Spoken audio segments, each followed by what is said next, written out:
pero ya me van a...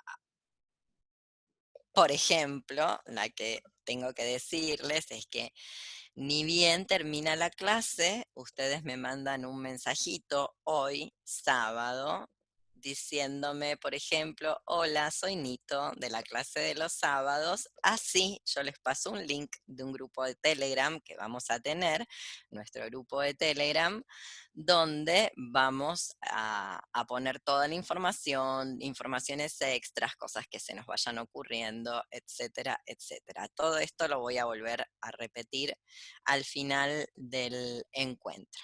Bien, decía entonces que lo vamos a dividir en dos mitades. Este es el motivo por el cual yo insistía, no se puede no venir a la primera clase, porque la primera clase es donde yo aprovecho para explicar todo esto.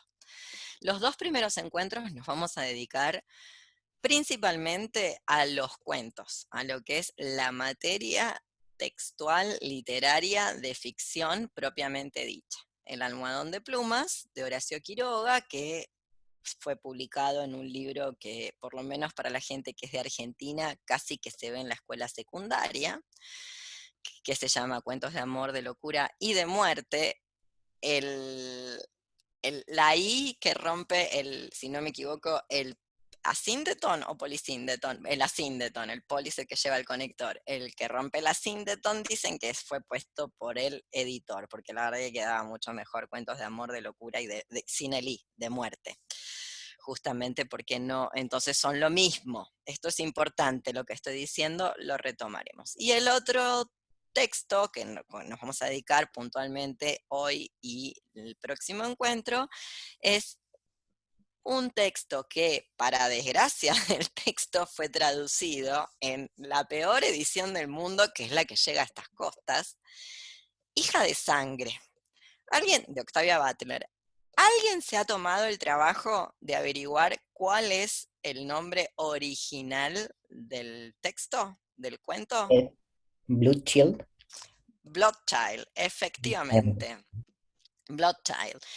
Esto es importante, porque la persona que ya lo tradujo ha tomado una decisión política, si quieren mi opinión, binaria y terfa. Ya empecé a pelear. Justamente porque child no tiene género. Esta es una de las gracias de ese child, no tiene género.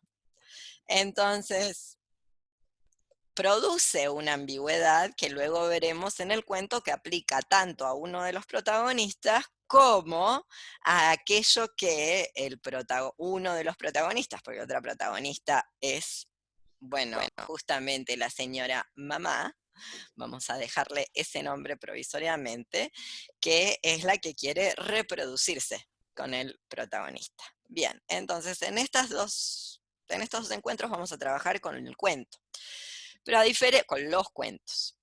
Los vamos a trabajar en castellano y vamos a intentar hacer estas salvedades donde sea relevante hacerlas, porque nos encontramos con decisiones de la traducción que producen nuevos significados y que son significados que personalmente yo discutiría, justamente porque de eso se trata la o el o le xenogénesis. De eso se trata. Y el modelo simbiótico de la interdependencia funcional, que yo pretendo utilicemos este material literario de ficción para eh, ejemplificar, echar luz, bueno, tener nuevas imaginaciones sobre el otro material literario de la filosofía.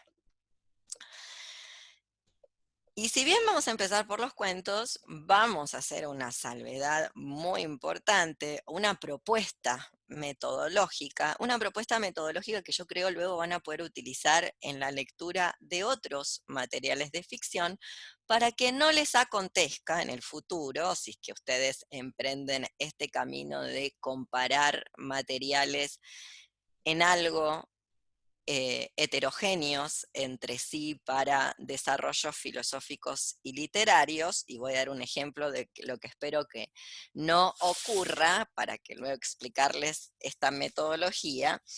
en un libro que yo desconozco si tiene traducción al castellano, creo que no, que se llama Conexiones de Les y el sexo, hay un capítulo, esperen, editado por una señora Frida Beckman en la Universidad de Edimburgo. Tiene el capítulo 1, se llama Sexo alienígena, lo traduzco porque está en inglés, Octavia Butler y la polisexualidad de Deleuze y Guattari. Básicamente trabajando un texto que no tiene que ver con este y tiene que ver con este, no solo porque es la misma autora, sino, bueno, por cosas, no quiero spoilear el texto porque se ve que hay gente que no ha leído el cuento, lo mal que ha hecho, y entonces no lo quiero spoilear del todo, probablemente de aquí a poco ya no pueda resistirme y lo spoilee. Pero bueno, me refiero a que este es un capítulo dedicado a el texto que la consagra a la señora Octavia Butler, que se llama Xenogénesis, que es una trilogía donde hay de reproducción alienígena, no humana, no heterocoital, lo que se te cante, así como para tirar para arriba. Bueno, en fin, hay que evitar escribir textos como este que citaba, que lo vuelvo a citar porque creo que no les dije la autora por si lo quieren buscar, y ahora les explicaré porque vamos, y les explicaré la metodología, que se llama Sexo alienígena, Octavia Butler y la polisexualidad de Deleuze y Guattari, de Ronald Bogue, Bogue con B larga. Porque lo que hace este señor Ronald, y es una de las problemáticas de la literatura comparada tal cual como yo la he visto y usualmente está expresada en estos textos, lo que hace es decir, Deleuze y Guattari dicen esto en el Antiedipo, y como vemos esto mismo dice en la novela Octavia Butler, y te va contando la novela a medida que te explica los conceptos de Deleuze y Guattari. A mí esa metodología me parece una mierda de la literatura comparada, porque lo único que hace es estar comparando nada, es descriptivo, como género sería una descripción, como género dentro de la prosa. Entonces, ¿qué vamos a hacer en este grupo? Vamos a hacer otra cosa. En este grupo lo que vamos a hacer es trabajar los cuentos, y los cuentos no van a estar flotando en el éter, como en ese texto que hace flotar en el éter una novela que tiene una inscripción histórica, unas condiciones materiales de producción, una señora que no es cualquier señora, porque no es lo mismo ser mi amadísima Úrsula Le Guin a la hora de producir un texto de ciencia ficción, que ser una señora racializada, afrodescendiente, y no lo he chequeado, pero cuéntenme si no es lesbiana. Seguro que sí, y si no lo es, le pegan el palo. Bien, hay condiciones materiales, tanto en el mundo de la ciencia ficción como en el mundo de la ficción literaria no científica o del cuento fantástico, que no son exactamente lo mismo. A su vez está el cuento, es decir, no podemos analizar el contenido de los textos y relacionarlos con una matriz filosófica si no leemos algo acerca de qué género, en qué género literario están escritos estos materiales. Género literario que hoy es, por decir algo, menor aún que la mismísima poesía. No obstante, nunca, no se van a encontrar en el mundo de la crítica literaria la cantidad de material acerca de la literatura lato sensu, por ejemplo, de la novela. No, hay muchísimo más material que del cuento. No se van a encontrar con el cuento, sobre el cuento, con la cantidad de material de crítica y análisis como hay principalmente con la novela. Y luego con un género que es muy menor en ventas, pero muy mayor, considera que es la lírica, que es la poesía, aunque bueno, la poesía argentina no conoce la lírica, esa es otra cuestión, sobre todo la de los últimos años. Ay, cómo me voy a divertir en este taller, impresionante.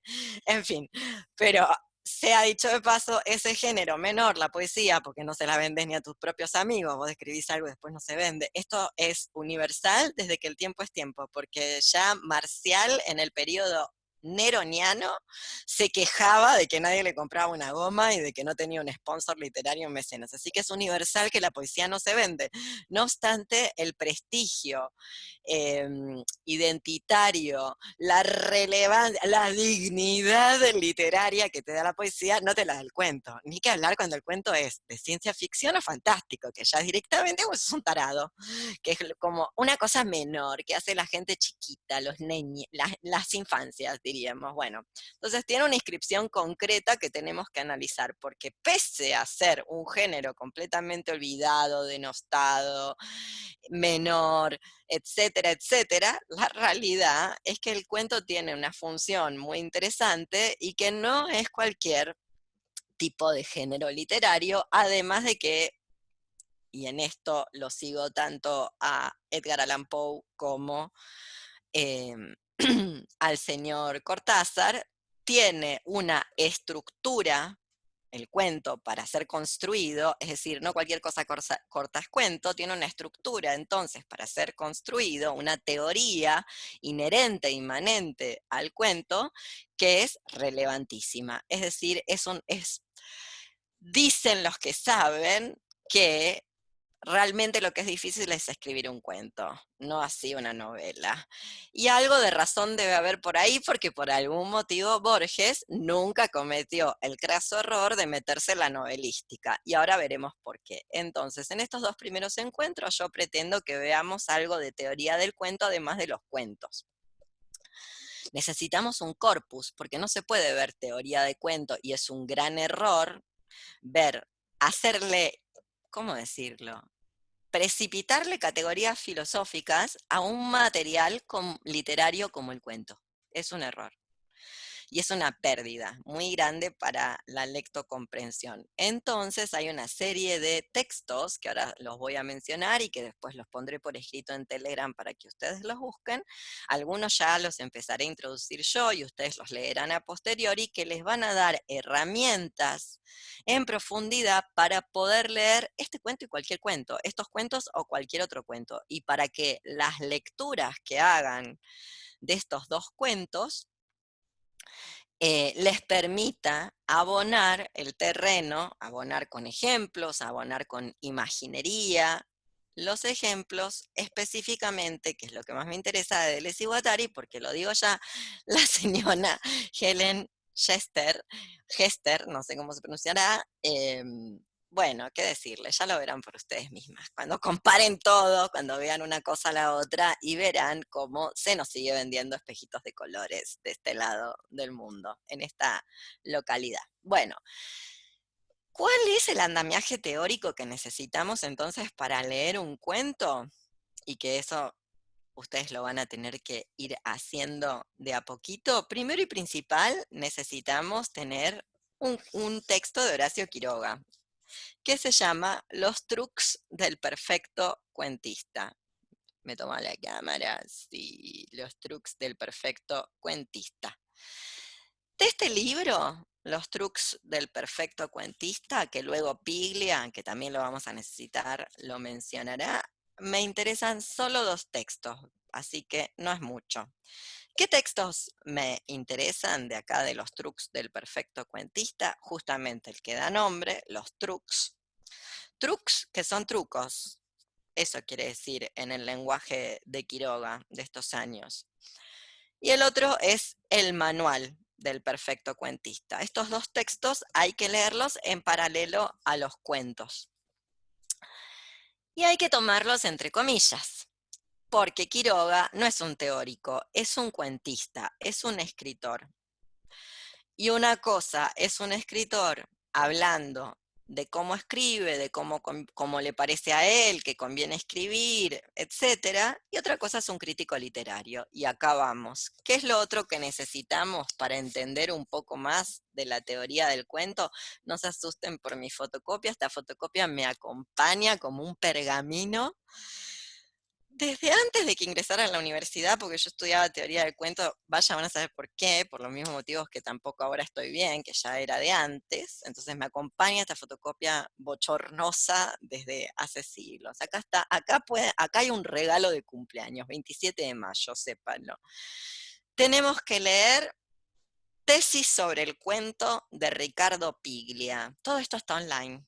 Nadie llore y re fácil de encontrar. Y para eso vamos a armar el grupo de Telegram para que las menos avesadas en la búsqueda de textos online, luego ponemos todo ahí. Y lo hacemos en Telegram y no en WhatsApp.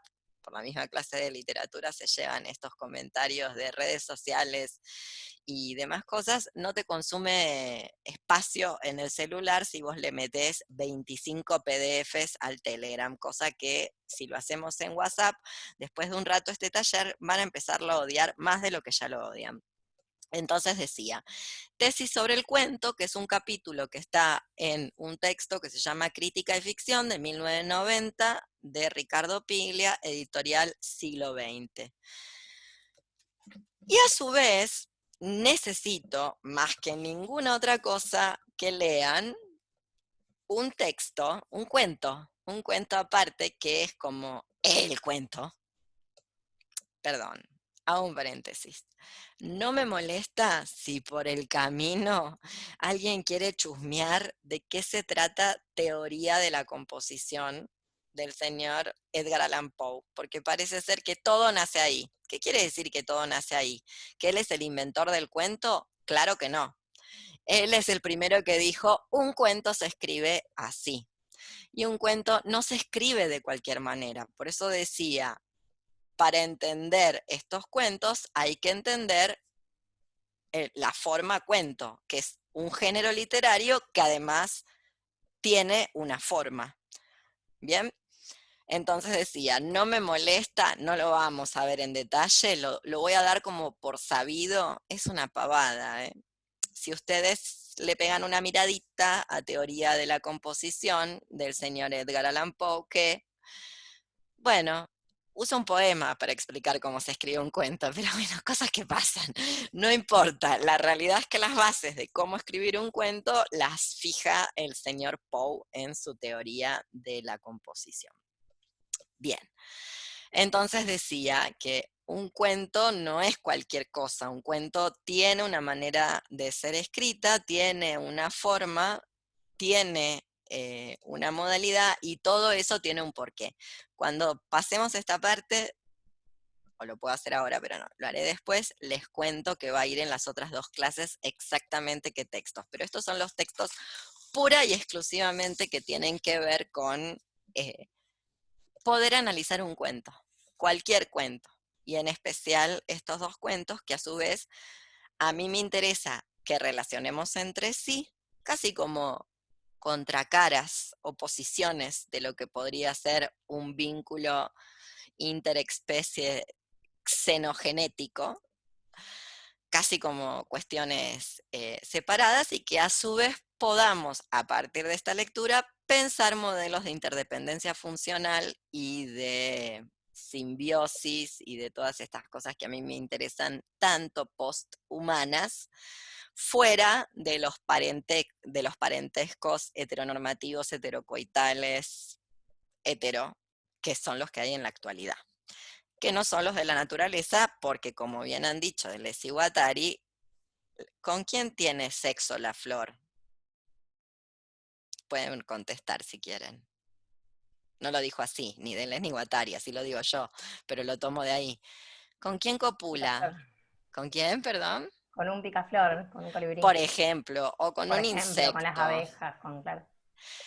Acá, por suerte, para mi gusto, tenemos insectos y tenemos dos de los insectos, especialmente uno de los más, primero de los más benéficos, innegablemente, por lo menos el del cuento de Octavia Butler. Obviamente, antropomórfico, todo lo que quieras, no deja de ser un bicho. Un bicho muy benéfico, con muy mala fama y mucha mala prensa en este mundo, al punto tal que se lo persigue como si fuera transmisor de infecto contagiosas. ¿No? Eso es el ser humano, no las arañas.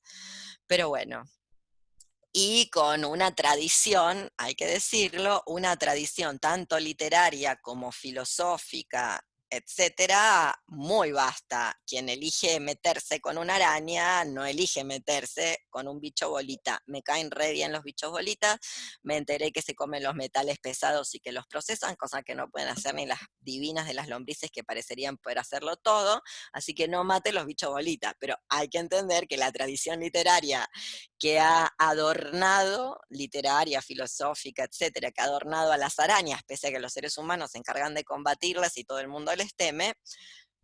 Hago un paréntesis, cae ahora una araña arriba de esto y es probable que yo pegue un grito y también la mate, no me estoy haciendo la linda, quiero decir que se odia a un bichito que no le podemos decir que nos haga realmente nada, excepto que nos metamos con él, cosa que no podemos decir del maldito mosquito y el dengue, por decir algo.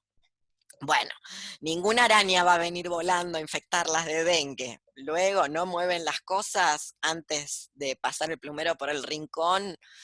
Y bueno, qué decirles, chicas. Suerte con ello. Atrás de por eso se llama, hay arañas de rincón. ¿Qué va?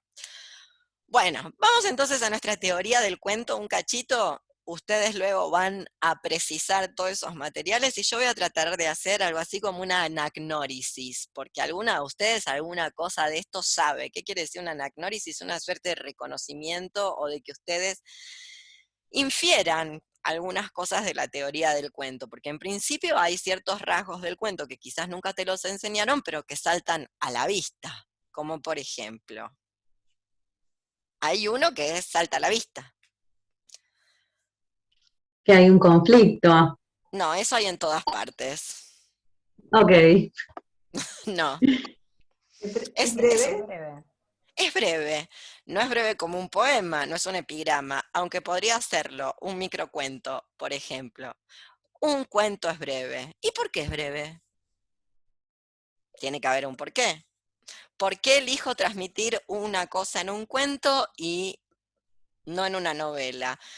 La gente más mística, yo a esa no le creo nada, lo digo como persona que escribe, dirá que te baja algo y que te viene no sé qué. No, no, no, yo creo que esto es una elección concreta, consciente, porque estás imitando un maestro, cosa que se van a encontrar, bueno, no se los di, si quieren véanlo en el decálogo del perfecto cuentista también acá, del señor Quiroga, estás emulando a alguien, lo cual no está nada mal, porque la verdad que si uno no puede resistir, como bien dice él, el influjo de la copia, lo que hay que hacer es copiar bien, por lo menos en el mundo de la literatura, y dejar las señales de que eso es una inspiración.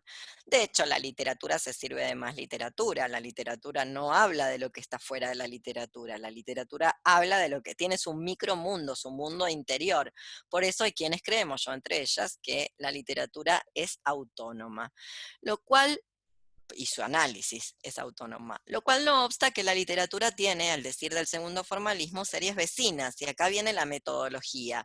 Además de tener una estructura literaria, es decir, críticos, críticas, gente que se sentó a pensar qué cuerno era un cuento, por qué no era una novela, por qué no era un poema, cuál es la diferencia entre la rítmica y la prosodia, etcétera, etcétera, además de que necesitamos ese tipo de cuestiones, necesitamos saber algo de quienes escriben. Ojito acá, ¿para qué nos sirve saber algo de quienes escriben? Algo que puede ser una fecha, puede ser dónde nació, puede ser en qué contexto escribió, puede ser quiénes eran sus amigonchis de aquellos años, con quién se carteaba, al lado de quién estaba, dónde se publicaba, cómo vivía. ¿Para qué? Muy bien, para conocer las condiciones de producción de ese texto, porque los textos no están flotando en el mundo de las ideas de Platón para el bien de los textos. Por ende, tanto su producción como su recepción tiene una historia. Y luego su recepción se va modificando en la diacronía, es decir, con el paso del tiempo. La manera en la que podemos recibir un texto como el de Quiroga en la actualidad no es la misma en la época que lo escribió Quiroga. ¿Por qué?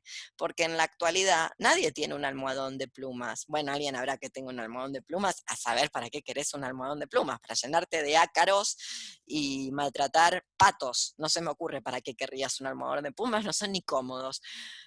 ahora que hay todas esas cosas sintéticas que se te amolda la cabeza y al cuerpo, que hasta del tamaño de un colchón, y vivís en una cosa que es como ergonométrico, no tiene sentido tener un almohadón de plumas, pero en el momento que Quiroga escribió eso del almohadón de plumas, todo el mundo tenía un almohadón de plumas. Entonces fue un poquito como la película Tiburón, que hoy nadie le produce nada porque ya ha habido, bueno, sangre, matanza y efectos especiales a morir, pero que la generación, por ejemplo la mía, que tengo casi 46 años, después de ver Tiburón, vos mirabas hasta, no sé, no te digo la playa, mirabas hasta la bañera con cuidado y escuchabas ti, ti, ti, ti, ti, tin, tin, tin, tin, tin, tin, tin, tin, ¿entendés? Te daba medio como un cagazo meterte hasta la laguna de Mar Chiquita o en la de Chascomús, decías, va a aparecer. Buah, eso es lo que hizo el almohadón de plumas. Le metió a todo el mundo, convirtió un ácaro, que es lo que tienen las plumas de los pájaros, lo convirtió en un bicho que te chupa la sangre y todo el mundo tenía un almohadón. Que no es lo mismo que está pasando en el texto de Octavia Butler, porque el texto de Octavia Butler parece que es gente que nos la podríamos encontrar por ahí, podríamos ser nosotras mismas, pero es evidente que no están ni en un planeta llamado Tierra, o en el planeta llamado Tierra que nosotras conocemos. Así que ya de por sí tanto miedo no nos da. Como le debe haber causado al lector promedio que leyó por primera vez el almohadón de plumas y después fue a revisar su almohada. Me imagino a la gente con almohadones de plumas tocando, sí, revisando, sacudiendo, después de leer ese texto. ¿Por qué digo esto? Porque ustedes van a ir a leer la historia de la vida de Quiroga, que le pasó de todo y más allá. Es muy buena leer la vida de Quiroga porque una luego se tiene menos pena. Cuando vos ves lo que le pasó a Quiroga y lo que le pasó a la gente que estaba al lado de Quiroga, porque la verdad que todo lo que estaba alrededor, todo lo que Quiroga tocó, lo destruyó. Yo no sé si voluntariamente o porque tuvo mucha mala suerte o un mix de los dos, no tengo ni idea. Probablemente un mix de los dos como pasa en estos casos. Pero bueno, le pasó de todo. ¿Quién no se mató siendo esposa, hija de Quiroga? O sea, todo. No quedó ni el apuntador en la vida de Quiroga mientras él cortaba, no sé, palmera en el litoral. Un salvaje, nuestro Jack London. Maravilloso, a mí me encanta. Hay que tener cuidado, entonces decía, de extrapolar de esa biografía, de esas condiciones de producción, de saber quién está escribiendo en la época que Quiroga escribe y qué escribe en la época que Quiroga escribe lo que escribe. Borges, por ejemplo. Bien. Hay que tener cuidado de extrapolar ideas del tipo, por eso escribe lo que escribe. No señor. Tenemos que tener esa metodología de entender un poco más en qué momento fue creado, quién era esa persona que creó estos materiales textuales, no para hacer lecturas psicológicas, es por eso, mirá, cómo no. Claro, porque es un poco luego lo que nos quejamos, se los pasó a otro mundo, en las terapias psicoanalíticas que luego no toleramos y las cuales, por eso reclamamos otras y abandonamos estas, del tipo... es lesbiana porque la abusó alguien en su familia. No, es lesbiana porque quiere y porque el patriarcado es estructural. En Occidente nadie se salva de que alguien en tu familia te abuse, básicamente. Besitos, chau. No viene junto. No es que el lesbianismo es una divergencia, un desvío de una sexualidad normal que se vio truncada por el avasallamiento de la sexualidad infantil. No. A otro perro con ese hueso, es mentira. Lo mismo no hay que hacerle al cuento. O sea, Quiroga está obsesionado, tiene sus obsesiones y escribe de lo que escribe, no obstante, no podemos decir, este es Quiroga, esta es la mujer de Quiroga, esto lo escribe porque le pasó lo que le pasó, y lo mismo con Octavia Butler. Por eso es necesario esta metodología, donde además de un andamiaje de teoría del cuento, vamos a decirle así, también tenemos que saber alguna cosa, no para hacer una lectura lineal, pero sí saber algún indicio, algo de quién es este hombre y quién es esta señora Octavia Butler. Bien, no se puede estudiar el cuento en abstracto, que es un error, por ejemplo, de ese texto que señalé gringo, ese es un error de ese ensayo. Luego, lo vimos, el cuento tiene que ver con la extensión. Más de 20 páginas en el mundo de las letras francesas, por los cánones, le dirían nouvelle. Es decir, un género que no es ni cuento ni novela, más corto que un cuento, más corto que una novela. Me olvidé y no me están recordando porque voy muy rápido. Nos haría mucha falta y mucho bien que se leyeran un cuento que además es el cuento, que se llama Los asesinos, del señor Ernest Hemingway, que es el cuento. Lo digo porque vamos a hablar de la teoría del iceberg y ese cuento nos va a servir para hablar de la teoría del iceberg que le inventa el señor Hemingway. Como ven, dentro de la teoría del cuento nos encontramos con mucho cuentista que escribe teoría, lo cual es algo que es muy buena, lo cual es algo que no es tan común en otros géneros y que cuando pasa en otros géneros yo no les recomendaría leer la crítica literaria de los novelistas porque es más aburrida que sus novelas. Ya daré nombres a todo esto porque dije que me iba a divertir. Bien. Ese límite, va a decir Cortázar, otro que se cansó de escribir cuento cuando la gente leía cuento, hay que decirlo. Cortázar no era un escritor no era un cuentista marginal. En el momento que Cortázar escribe cuento, la gente lee cuento y ser cuentista es llegar a las alturas que llega Cortázar con sus cuentos. Si no han leído la cuentística de Cortázar, se están perdiendo de mucho, así que por favor vayan y háganlo, porque además en esto podemos disentir, bueno, no podemos disentir, lo diré ya, la mejor literatura de Cortázar es la de sus cuentos, no la de sus novelas. Ódienme, lo dije, ya está, se tenía que decir y se dijo.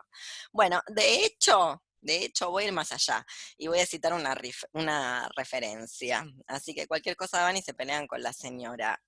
Sarlo siempre le decía a sus estudiantes, además de que les decía, nadie se presente a rendir mi final sin tener la obra de Cortázar y de Borges leída íntegra, literatura argentina, tiene razón, se supone que es así, decía, Cortázar es literatura infantil, ya tienen que tenerlo leído para cuando llegaron acá. Es verdad, porque la literatura infantil no quiere decir de mala calidad, quiere decir que hasta una persona de 10, 12 años puede leer un texto de Cortázar, es cierto, cosa que no pasa con James Joyce, por decir, no sé, denle dublineses a alguien de 12 años a ver qué entienden, se los batea por la cabeza, a decir que es esta porquería. No es un descrédito que la literatura pueda ser leída o considerada literatura infantil. Voy a citar un ejemplo. Jonathan Swift, que en nuestro mundo es considerado un escritor de literatura infantil, no es un escritor de literatura infantil en su tiempo, y esa operación es una operación de neutralización, pero sobre todo es una operación de neutralización porque se considera que las infancias son imbéciles. Bueno, no, tiene que ver con acumulación de lecturas. Tiene que ver con eso, con que se necesita un desarrollo de vida, pero tener acumulación de lecturas, porque cuanto más leíste, más entendés, como tantas otras cosas.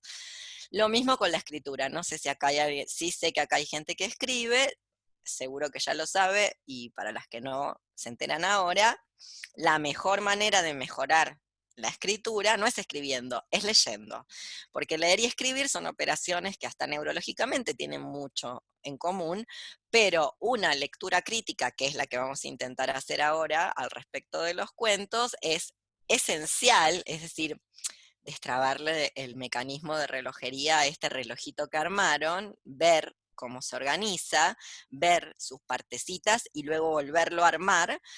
Eso mejora la escritura, mucho más que pasarse horas masturbándose sobre el propio ego de qué lindo lo que hago. Sirve mucho más. Creo que en cualquier arte, me atrevo a decir, ¿no? Para los que boxean también, boxear y no saber de estilos de boxeo de gente que te antecedió, además de hacer un culto a la ignorancia, no va a servir.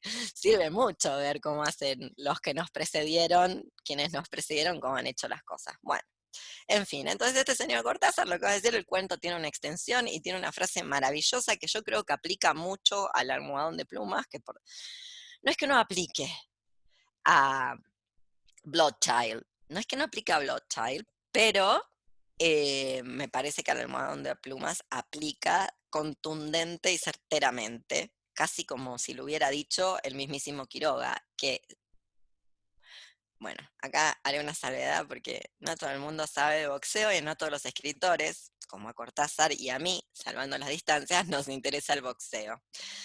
¿Saben cómo se puede ganar o perder una pelea de box? De box, de MMA, de full contact, de kickboxing, de K1 y de Muay Thai. Y creo que algún deporte me lo debo estar. Sabate, que nadie conoce qué es, que es un boxeo francés con patitas, con unos zapatitos divinos que usan. No se usa más. Bueno, en fin, ¿saben o no saben? ¿Quién sabe? Alguien que diga Knockout. algo. Por Vamos, knockout. por La- knockout. ¿Siempre? Qué grosa, Ale, no siempre.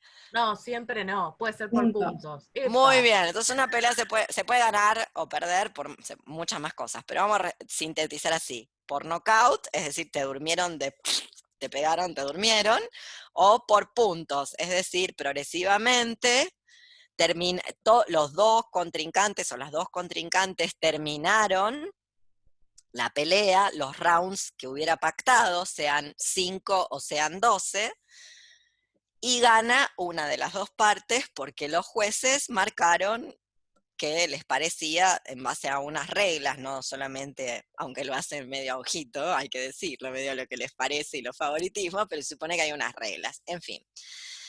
Cortázar va a decir que la novela gana, si fuera un ring de box, la novela gana por puntos. Te va llevando, te va llevando. De hecho, el clímax de la novela no está en el final, está en algún otro lado tirando del medio para el final. Por eso le decía a Pauli, conflicto hay en todos lados, después vemos dónde lo ponemos al conflicto. Incluso el cuento, maravilloso él, ha puesto el conflicto en algunos cuentos, que no son los que nos tocan, tan oculto que parece que no pasará nada, que es el famoso cuento norteamericano minimalista que se inicia, no sé, Salinger, Cheever, Carver, ponele ahí, Carver, en realidad. me estaba olvidando el señor Carver, por decirte algo, decís, no pasa nada. No, sí está pasando de todo y todo es horrible. Pero, y acá está lo interesante de por qué el cuento es corto, y de por qué a esta gente le interesa el cuento y por qué el cuento es tan interesante. El cuento necesita un lector activo, un lector que construya el sentido con el cuento, porque si no, no se entiende ni una goma. Claro, si tiene 10 páginas, 5, 3, Borges te escribe cuentos en un párrafo y lo tenés que resolver. Por eso también decía yo, a más lecturas, mejor comprensión de los cuentos, de la cuentística, y mejor se escribe. No es tanto una práctica del escribir. Bien, entonces, ese límite, dice Cortázar, que además lo relaciona con la fotografía, tiene que ver con una explosión de los sentidos. En el cuento no hay lugar para cualquier cosa. Por ende, donde se clavó un clavo y el cuento te está diciendo acá hay un clavo clavado en la pared, algo va a pasar con ese clavo. Alguien se cuelga un cuadro del cual luego se desarrolla algo fundamental, alguien saca el clavo y se mata, si no, no posa la mirada. No hay lugar para lo que en literatura se llama, y es propio del género realista y costumbrista, digresiones. No tiene espacio para la digresión. Quien escribe un cuento, el cuentista, recorta, limita, como quien saca una foto, que no puede hacer foco en todo porque le sale blureada, tiene que hacer foco en algo. Muy bien, lo mismo ocurre con el cuento. Esa limitación que está dada incluso por la forma, insisto, no tiene 300 páginas como una novela o un cuento, no tiene más de 20. De hecho, algún cuento habrá que tenga 25, pero rara vez pasa esa cantidad de páginas, porque el cuento tiene que poder ser leído en una sentada, lo cual lo hace un género junto con el poema muy democrático, en el sentido de que la novela es burguesa porque necesita lectores burgueses, necesita lectores que tengan mucho tiempo, porque lleva mucho tiempo leer un novelón. Un cuento se lee en 1 hora, en 30 minutos, en 2 como mucho. Audre Lorde de los poemas decía, en un turno de fábrica. Efectivamente, eso es lo que puede hacer un cuento. Ser leído en un ratito que tenés. Bien, un cachito. Y como además tiene esa estructura de recortar y dejar solo lo que es significativo, luego hay que saber verlo, ahora vamos a eso, dejar solo lo que es significativo es como una adicción, te lo tenés que consumir, te pide más y más y más. Cuando a veces la novela no está mal, es otra técnica. Si fuera un arte marcial o un deporte de combate, es otra estrategia. Descansar un cachito, porque no puedes estar 12 rounds al palo y palo. Lo mismo pasa, no sé, en el jiu-jitsu. En algún momento hay que respirar, porque si vos estás a pura explosión, no hay nadie que llegue. No hay manera, no te da el pulmón. Bueno, lo mismo. Entonces, con esa intensidad, le sirve para generar la tensión. El recorte que lo hace corto, valga la redundancia, luego genera una intensidad que es con la que genera tensión, que es la que todo el tiempo el lector se está preguntando ¿y qué va a pasar? ¿Y qué va a pasar? ¿Y qué va a pasar? ¿Y qué va a pasar? Y qué es lo que hace que sigas leyendo, sigas leyendo, sigas leyendo. Y acá viene algo que no dije antes, pero que lo digo ahora.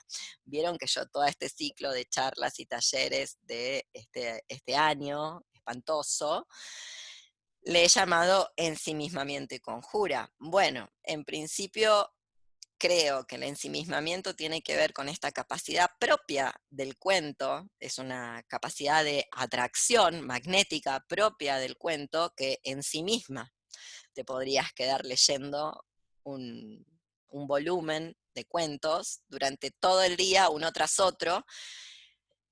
La importancia de poder volver a eso, porque esa capacidad que tiene la cuentística, ¿quién la ha absorbido en nuestro mundo asqueroso de la actualidad? ¿Con qué se hace eso de esnifarse algo como si fuera una droga? Series. Con eso, Sí, con las no. series. Y no me quiero poner rancia como la Martel diciendo que las series, porque yo creo que hay series buenísimas que valen la pena y muchísimo más allá, efectivamente. No obstante, lo que estoy intentando decirles es que si pudiéramos lograr el ensimismamiento necesario para leer, ya sea cuento, y quien logra leer cuento algún día logrará leer Crimen y Castigo o Guerra y Paz, no sé, Jane Austen, Ana Karenina y no sé, piensa en la novela Bodoque que le sostenga la pata de la mesa de su preferencia. Ese paso se puede dar de cuento a novela, no de serie de Netflix a novela. Por eso lo decía, si lográramos ese ensimismamiento tan propio de este género literario, tendríamos una explosión de los sentidos y podríamos encontrar y generar, porque lo requiere, el cuento lo pide, una lectura activa que permita nuevos sentidos. Lo paso en limpio, para que entiendan, y me meto, por favor, díganme que leyeron El almohadón de pluma, por si no lloro. Si no han leído El almohadón de nada, no me hagan llorar. Ya me hacen bastante llorar. Tanto no. Bueno, decía entonces, pensemos en El almohadón de plumas, que esto es propio, me arriesgo, es propio del cuento fantástico y del cuento de ciencia ficción, la alegoría. Son alegóricos, o por lo menos habilita una lectura alegórica. Internet nos va a ayudar en todo esto. Necesitamos categorías retóricas para hacer crítica literaria y lecturas activas. Así que ustedes las van a buscar. Yo ahora voy a decir alegoría con así, mis palabras, que seguro que está mal, y después vamos a buscar definiciones de manuales de retórica. El único que yo me conozco es un embole y no se lo recomiendo a nadie porque está lleno de latín y griego y no se entiende una goma, pero sé que hay otros. Como es el único que yo conozco, igual es una herramienta superior, pero bueno, es infumable. El manual del señor Lausberg de retórica, pero hay otros. Y si no, ponen alegoría ahí en internet y a ver que la Wikipedia nos ayude y la fuerza esté con nosotras. Decía entonces, porque puede salir cualquier cosa, ya lo sabemos. Decía alegoría porque el almohadón de plumas una lo puede leer como una advertencia. ¿A qué? Está ahí dicho.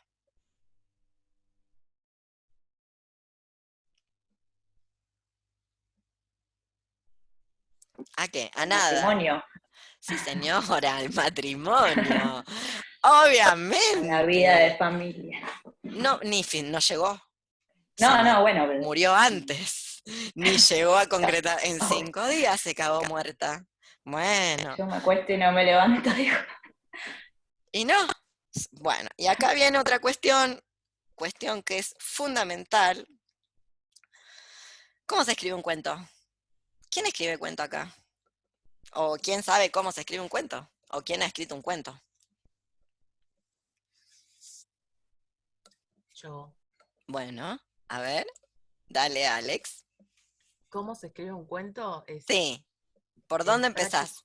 Y empiezo por alguna idea que me resulte interesante, atractiva, y le empiezo a poner personajes. Bueno, así no se escribe un cuento, dice la No. cuentística. Igual puede ser que te dé resultado, no digo que no. Pero, ¿qué dicen los textos clásicos? Y lo voy a mostrar, los textos clásicos. Poe, Hemingway y Quiroga. Esos son los cuentistas clásicos. ¿Qué dicen de cómo se escribe un cuento? Y ahora Hay lo que mostraré. conocer el final siempre. Se escriben por el final. Claro. Hay que saber a dónde Exactamente. te va a llevar la historia. Como Alex ya sabe todo esto, no empieza por el final porque ya está, ya lo tiene en la cabeza. Pero la gente, claro, entonces dice, bueno, el personaje, mentira, se sabe el final y después le ponen personaje, solo que no tiene necesidad porque ya tiene oficio, se llama eso. Pero si uno no tiene idea y nunca ha escribido nada, lo primero que necesita para un cuento no es un personaje, un final necesita. Voy a dar 2 ejemplos. El primero en Piglia, acá no hay un cuento, acá hay la síntesis de un cuento. En esto que le decía, tesis sobre el cuento en crítica y ficción. Número 1. En uno de sus cuadernos de notas, Chekhov, muchísimo recomiendo a Chekhov en la lectura de los cuentos. Yo soy muy fan del amanuense, pero porque soy muy clásica. En uno de los cuadernos de notas de Chekhov registró esta anécdota.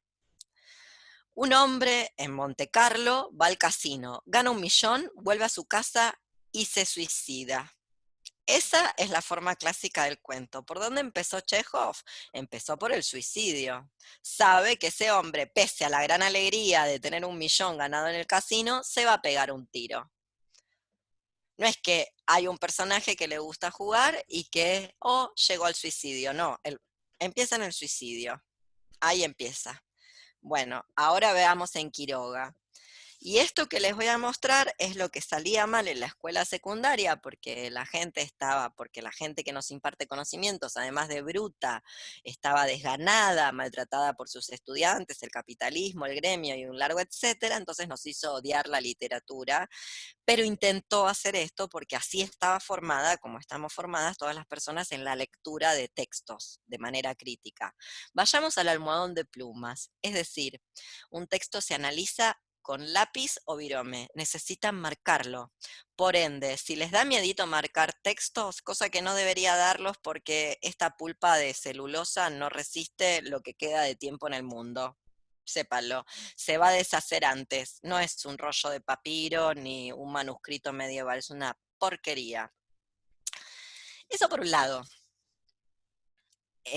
Con respecto a marcar el texto. Y si les da impresión, en otro lado, pero lo tienen que marcar. Es matemática en un punto, la literatura o leer. Por ende, no se puede estudiar matemáticas sin goma y sin papel, sin goma y sin lápiz. Bueno, en la literatura podés prescindir del lápiz, usar un virome, pero necesitas marcar el texto. Es práctica. O sea, es práctica de que es un ejercicio, no se hace. Por eso decía, odio esas lecturas de, por acá les dice algo, por acá Octavia y reescribo. Nada, eso no es crítica literaria. ¿Cómo empieza el almohadón de plumas? Miremoslo.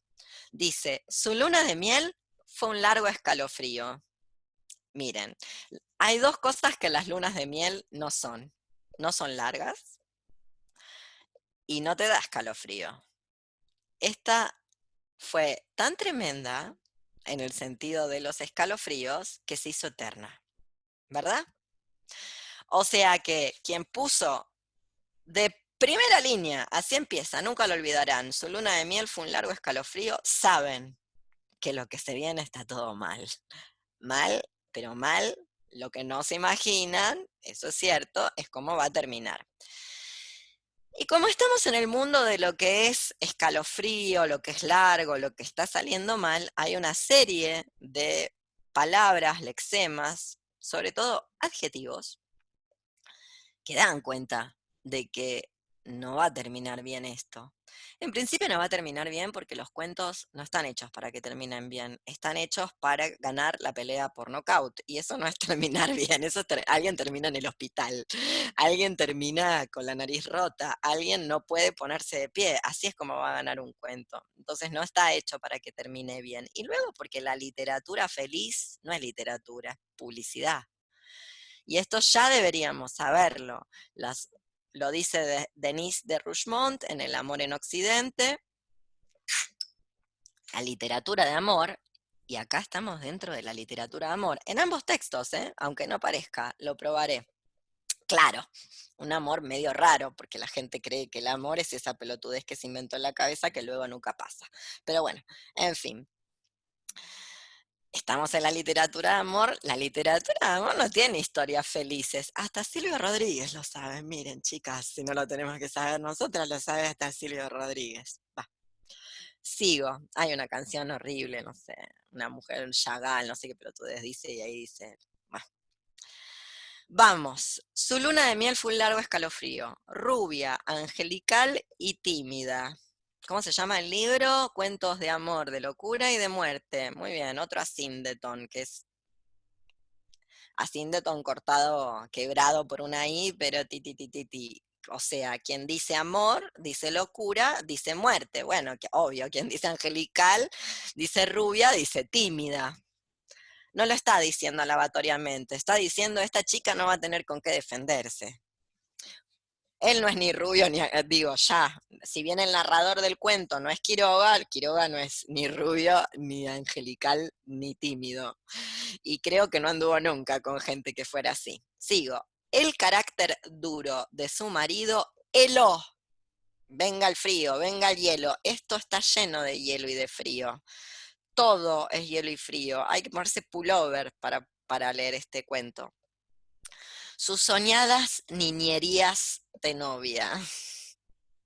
Ella lo quería mucho, sin embargo, a veces con un ligero estremecimiento tuvo escalofríos, celó, las soñadas niñerías de novia. Es decir, ustedes ya pueden ir trazando un campo semántico que les va a estar indicando que esto termina fatal, que no puede terminar. Claro, en el 2022 vos lees esto y decís la va a asesinar.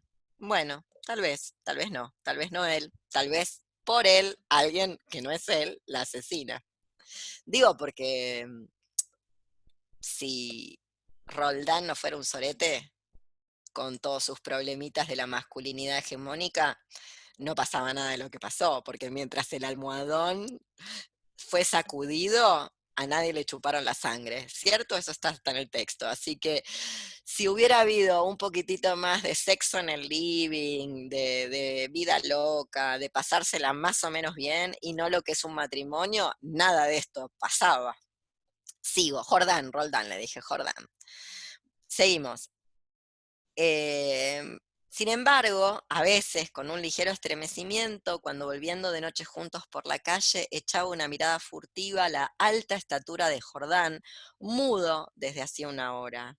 Él, por su parte, la amaba profundamente sin darlo a conocer. Entonces, voy a seguir, antes de decir algunas cosas más porque quiero irme echando. Recuerden que una de las cosas interesantes que hay que hacer cuando leemos un cuento, y en realidad cualquier texto, es registrar el campo semántico.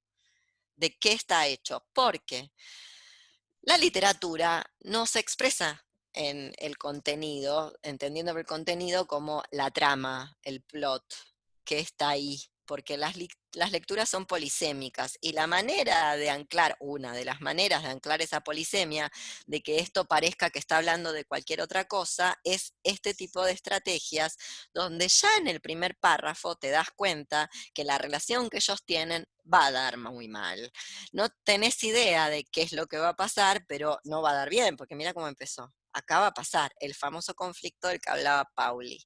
Durante 3 meses se habían casado en abril, para nuestro mes, que estamos en abril, vivieron una dicha especial. Acá todo es raro, ¿viste? Como es especial. Una dicha, pero especial, una dicha especial. Nada puede no ser especial, ¿cierto? Lo que intento decirles, siguiéndolo a Cortázar, que también ha escrito mucho sobre teoría del cuento, a mí no me agrada tanto, por eso no se las estoy sugiriendo. Me agrada por fragmentos, por momentos. Entonces prefiero que lean algo con lo que estoy 1000% de acuerdo, porque es corto el curso y ya va a haber tiempo. Ustedes van a tener tiempo y van a salir a buscar a Cortázar, a ver qué dijo Cortázar sobre el cuento. Pero al respecto de esto que estamos viendo, de cómo ese recorte de dejar solo lo que es significativo para generar una explosión de sentidos, es decir, esa intensidad que genera una atención que además capta al público lector, hay que marcarlos en el texto. ¿Cómo lo está generando? ¿Con qué palabras las está generando? ¿Con qué metodologías las está generando? Esa es como una primera puerta. ¿Por qué? Porque el cuento, en realidad el cuentista, va a decir Cortázar, yo creo que es más bien el cuento, porque esto es algo propio del género literario, si no estás escribiendo otra cosa, si no lo haces así, que perfectamente puede ser, y luego la gente le dice cuento, que le diga como quiera, y puede estar perfectamente bien escrito, tal vez no sea un cuento, y eso no quiere decir nada, solo que no entra en el género, ¿se entiende? O sea, no todo lo que tiene 5 páginas y está en prosa es un cuento, para que sea un cuento tiene que tener ciertas características. De la misma manera, no se los tengo que decir, la poesía argentina contemporánea básicamente está hecho eso, de cosas que están versificadas pero que en realidad son prosa porque no tienen ningún trabajo ni sobre el ritmo, ni las palabras, ni sobre nada. Es básicamente, me levanté a la mañana, abajo, comí una tostada, abajo, salió el sol, abajo, la vida es bella. Eso no es un poema, eso es una porquería. Bueno, está lleno de eso la literatura contemporánea. Tiene la forma de un poema, la mirás de lejos y no te pones a prestar atención y decís qué poema feo, ni siquiera, no es un poema, es solo una cosa que la cortaron para que quede en verso. Bueno, no alcanza con el verso para hacer un poema, lo mismo esto, no alcanza con que sea breve para que sea cuento, hay una serie de reglas, y como ustedes ya saben, para romper las reglas, primero hay que aprenderlas, no es que no se puede romper las reglas, vuelvo al cuento a la Carver, a la Cheever, a la Salinger. Pero esa gente sabe las reglas, por eso las puede romper. Incluso más, me atrevo a decir que hasta algunos, no sé, Salinger, que me lo conozco más, aunque Carver creo que a veces también, siguen aquello que Hemingway postula a partir de la escritura de Los asesinos y su teoría del iceberg, que el autor sabe lo que no está contando. Tal vez no lo pone por escrito, pero lo sabe. En algún lado lo sabe. Solo que no lo dice, no se lo dice al lector, para que el lector lo reponga y use un poquitito la imaginación. Entonces decía, el cuentista, o el cuento, yo creo que es más el cuento que el cuentista, nos va acercando lentamente, y acá se ve muy mucho en la magistralidad de Quiroga, nos va acercando a lo que va contando. No lo muestra así, de una. Lo va mostrando y nos va dejando, como en el cuento de Hansel y Gretel, nos va dejando miguitas de pan para que lo encontremos y lo vayamos engarzando junto con quien lo ha escrito. Por eso decía, ya en el primer párrafo hay todo un campo semántico que es lo opuesto de una pareja de recién casados feliz. Y sí, yo diría que ninguna pareja de recién casados es feliz, pero viste que la gente hasta el día de la fecha está convencida de lo contrario y acá nos está mostrando el señor Quiroga que más bien no, que más bien esto es. ¿Hasta acá estamos bien? Seguimos entonces. Esa lentitud con la que nos va contando el cuento alguna cosa. Sí, ¿alguien iba a decir algo? ¿Sigo? ¿Nadie? Bueno, cualquier cosa me avisan. ¿Lo leyeron? ¿El almohadón de plumas? ¿Todo el mundo? Esperen que quiero que levante la mano quien no lo ha visto o que hable, porque si no lo leemos entero, es una pavadita. O quien no se lo acuerda, quien dijo, ay, no, lo leí hace 300 años. Bueno, vamos a darle totales re cortina, y se puede leer de un jalón y podemos ir marcando estas cositas. Pero sinceramente este es el trabajo que yo espero que hagan con los cuentos, con los textos que tenemos por delante, que los marquen, que los profanen. Están para eso los textos. Ahora que sabemos que un cuento se escribe por el final, que es corto, que tiene que ganar la pelea por knockout, por eso en algún lugar nos va a tener que dar un raquetazo bien fuerte. Ahora que leímos esas notas del cuento de Chekhov, del Casino de Monte Carlo, podemos decir, antes de seguir leyendo a Quiroga, podemos transmitir lo que nos dice Piglia, que la forma clásica del cuento, y este es un cuento, a pesar de que sea fantástico, a pesar de que su contenido en el momento de producción fue como, wow, rarísimo, experimental, es un cuento clásico, clasiquísimo en su forma, no en su contenido. Esto es importante decirlo, porque lo que es experimental en literatura no necesariamente está dado por la experimentación sobre ya sea el contenido, ya sea la forma. Es un poco más complicado. Este cuento a nivel contenido era sui generis en su momento de aparición. No obstante, en su forma es un cuento clásico que parece calcado de la teoría del cuento de Poe. Sigo entonces con lo que dice Piglia. La forma, yo no estoy tan segura de esto que voy a decir en el de Octavia Butler. No dije que no, dije no estoy tan segura del cuento clásico. Pero la forma del cuento clásico que Poe no inventa, pero pone por escrito y fija, tiene una manera de expresarse, que la voy a leer directamente de Piglia. Contra lo previsible, retoma esto, ¿no?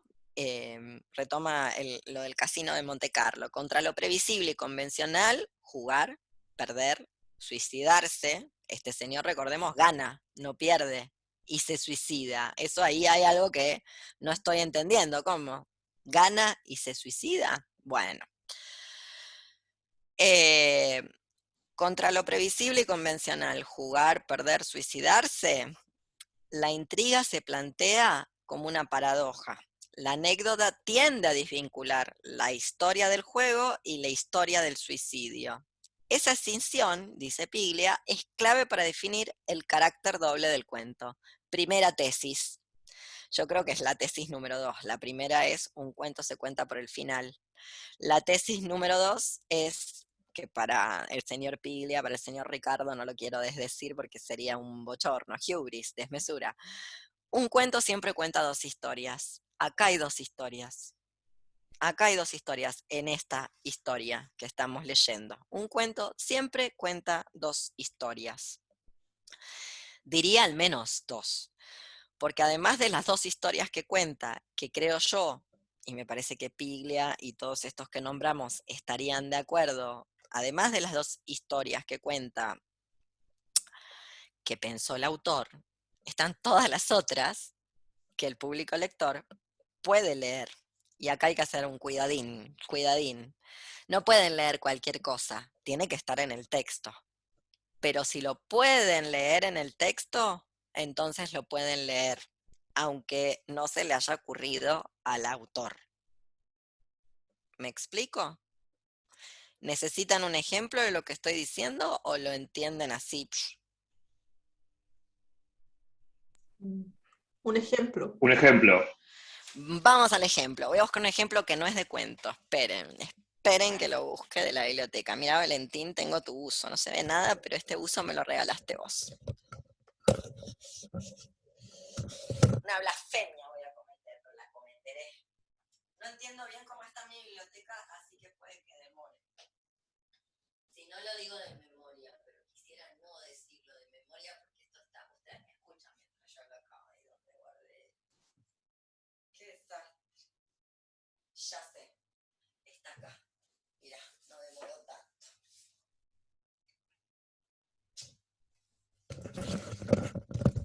Ya me voy a acostumbrar a la biblioteca nueva, pero es difícil que le cambie el orden. Bueno, miren, este es un poema de Juana Vignosi, de su libro La Ley to Ley, que dice así: solo mata el engaño. Imaginen que ustedes no saben nada, de hecho Loreto no sabe, vos Loreto, ¿sabés quién es Juana Vignosi? ¿Sabés algo de Juana Vignosi? Nada. No, nada. Perfecto, vamos a usarla entonces de beta tester. Quédate por acá, Loreto, que te vamos a usar de beta tester, porque todas estas otras que son argentinas asquerosas, alguna cosa saben. Entonces, vamos a usarte a vos de beta tester. Se llama el poema Solo mata el engaño. Consagré y consagraron mi vida a tareas que se cumplirán sin mí. No veré morir a mi madre, no conoceré el delirio por un hombre, no viviré en la revolución. Muy bien. ¿Qué quiere decir no conoceré? ¿Qué quiere decir? ¿Qué podés vos leer a partir de que yo diga no conoceré el delirio por un hombre, citando el verso de una autora llamada Juana Vignosi? ¿Qué podrías leer?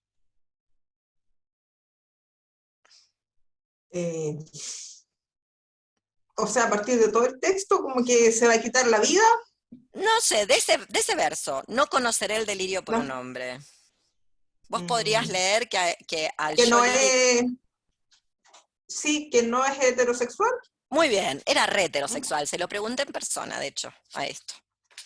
No, era otra cosa. Es que no, el amor romántico ese, tipo Andrea del Boca, me muero, no, eso no le pasó. No le pasó porque era inteligente, porque era Juana Vignosi, por un montón de cuestiones, o sí le pasó, no tengo idea. Pero en el poema, una lo puede leer, de hecho, no dijo, no, ¿cómo vas a leer eso? Qué terrible. Dijo, sí, se puede leer. Digo, si vos no sabés quién es, nunca la viste, no la conocés, te dan este poema, te lees esa línea y decís, qué fortuna la lesbiana que no siente el delirio por un hombre. En principio hay muchísimas menos posibilidades, no es que no hay ninguna, pero hay muchísimas menos posibilidades de que te maten adentro de tu casa, bien por ellas. Bueno, a eso voy. O sea, en principio hay dos historias. Un cuento cuenta dos historias. Empieza por el final, tiene un límite espacial. Ese límite espacial no es arbitrario, no tiene que ver con un capricho, tiene que ver con segmentar, limitar, seleccionar lo que es significativo para esa explosión de sentidos, que tiene que ver con la intensidad, que a su vez tiene que ver con mantener una atención, aunque no estés hablando de un cuento ni de ciencia ficción, ni fantástico, ni nada, aunque estés delante de un cuento, no sé, no diría clásico en el sentido que le estamos dando a clásico, sino que esa tensión se mantiene como un magneto. Mutense los que no van a hablar. Por ejemplo, Rodrigo, muteate, por favor, que si no me entra todo el sonido y me acopla el micrófono, un básico ahí está, de la audición. Te voy a mutear yo. Creo. No pude, no he podido.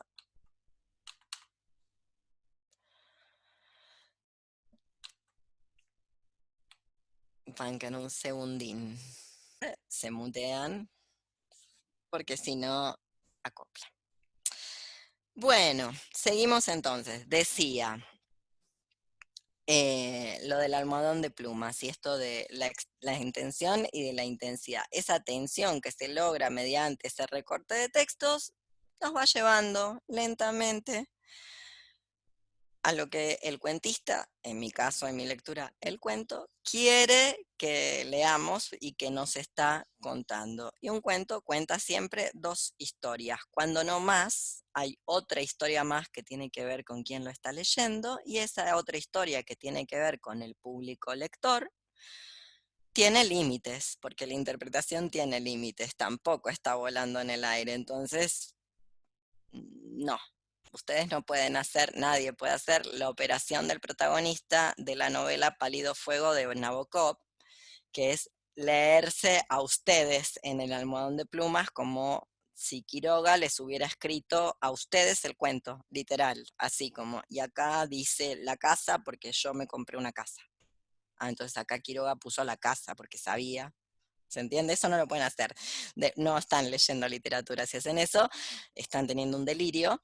De la misma manera que si ustedes dicen, no, aquí Quiroga estaba obsesionado con esto del amor porque a él le fue mal en el amor. Entonces es evidente, si le hubiera ido bien en el amor, De hecho, a Quiroga le iba muy bien en la selva y tiene un cuento de la selva infantil y tiene un montón de cuentos de terror de la selva. Y en la selva parece que le iba bastante bien. Así que ya ven que no tiene que ver con eso. O sea, tiene que ver con otras cosas. Seguimos entonces. Dos cuentos, dos historias. El cuento cuenta dos historias, por lo menos. Dos son las que quiere manejar quien lo escribió. Vamos a seguir el carácter, ese es el carácter doble del cuento.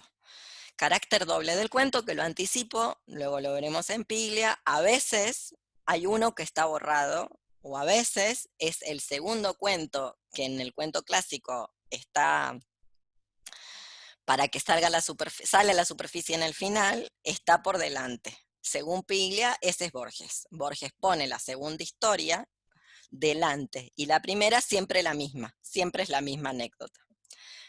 Ya veremos. Bueno, sigo leyendo a Quiroga. Sin duda hubiera ella deseado menos severidad en ese rígido cielo de amor, más expansiva e incauta ternura, pero el impasible semblante de su marido la contenía siempre. La casa en que vivían influía no poco en sus estremecimientos. Ay, por favor, hay escalofrío, estremecimiento, estremecimiento ya lo usó 2 veces, severidad. Un hielo, vive en un museo de hielo. En la Siberia vive la señora, tremenda, pobre. Bueno, y acá, en este párrafo que vamos a leer, ¿quién sabe de qué año es este cuento? Datos históricos importantes, porque acá Quiroga inventó algo. 1917. Muy bien, Jimé, 1917. ¿Estaba inventada la cinematografía tal cual la conocemos en la actualidad? No, dice Nito, con conocimiento de causa. Muy bien. Y digo más, ese tipo de cámara que sin que se mueva el pulso, te lleva... ¿Vieron El Resplandor de Kubrick? Que te va llevando. ¿Y cómo se llama esa técnica? Tiene un nombre, que pusieron la cámara en rieles. Ahora no sé, debe haber un bot. Como un paneo.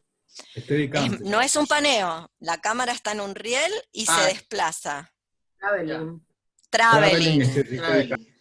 Muy bien, Quiroga inventa el traveling antes de que el traveling estuviera inventado. Vamos, la casa en que vivían influía, y es una técnica que toda la literatura usa, ¿eh? Lo digo por esto que la cinematografía, en realidad, bueno, me voy a poner muy bartesiano derridariana, ódienme, es literatura. Ves si lo dije, acá voy a decir mucha blasfemia, voy a blasfemar, ya lo verán. Bueno, la casa en que vivían influía no poco en sus estremecimientos. La blancura del patio silencioso, y ahí va, frisos, columnas, estatuas de mármol, baja, ¿no? Producía una otoñal impresión de palacio encantado. Importante lo del palacio encantado. No es la primera vez que hay alguien que vive en un palacio pero está encerrada. Ya iremos, la literatura habla de literatura, no habla de algo que está fuera de la literatura. Ya lo veremos. Dentro, plum, entró la cámara, el brillo glacial del estuco.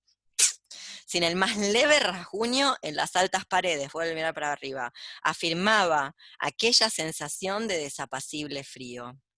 Al cruzar de una pieza a otra, los pasos hallaban eco en toda la casa, como si un largo abandono hubiera sensibilizado su resonancia.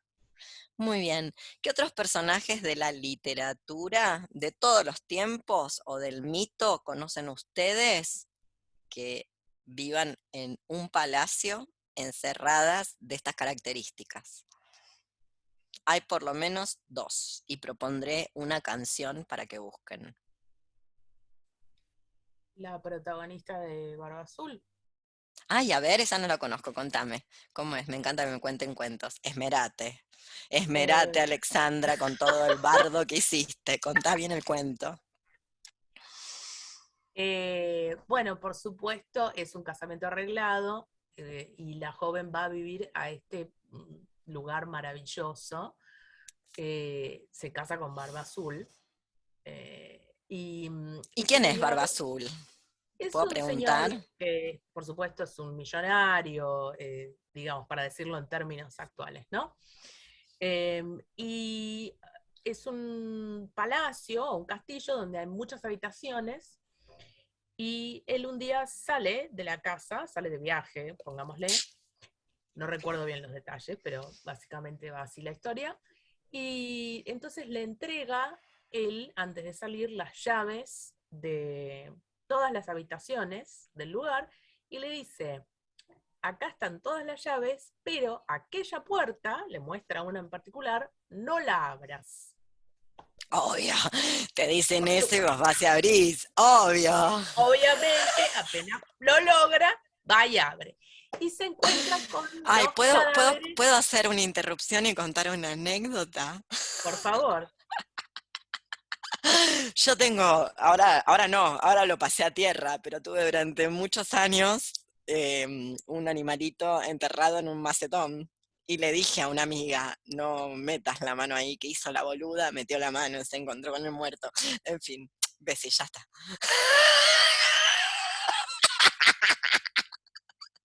¿Qué pensó la pelotuda que iba a encontrar? Plata, ¿no? Tengo un gato enterrado ahí, boluda, lo tengo ahí en la cremación.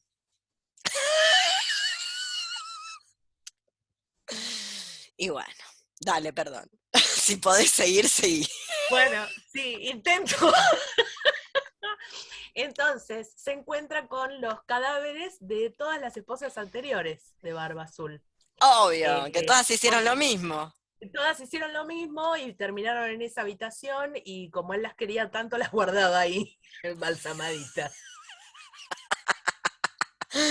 Ay, ay, ay. Bueno, mira, no conocía la historia de Barba Azul, la voy a agregar porque me parece que sí. De hecho, yo iba a proponer el antecedente de lo que debe haber sido esa, porque en realidad es un mitema. Es la mínima unidad en la que se puede descomponer un mito para su análisis, y hay en realidad no es un mito, aunque después se convirtió en mito, forma parte de la literatura, o sea, es literatura. De hecho es una de las primeras novelas que ha sido escritas a lo largo del tiempo, donde está este motivo de una bella joven se casa con alguien con la que no lo ve o no lo conoce tanto o lo que fuera, la pasa muy bien, vive espléndidamente, pero algo de la curiosidad interviene y bueno, ahí se arma toda la peripecia y el conflicto, que es la señora Psique, que está casada, bueno, está casada, es secuestrada por Eros. Esto está en el Asno de Oro de Apuleyo y termina viviendo. Por supuesto, los dioses no se presentan con su forma humana delante de los seres humanos, delante de los mortales, por ende, este Eros nunca se presenta en su forma.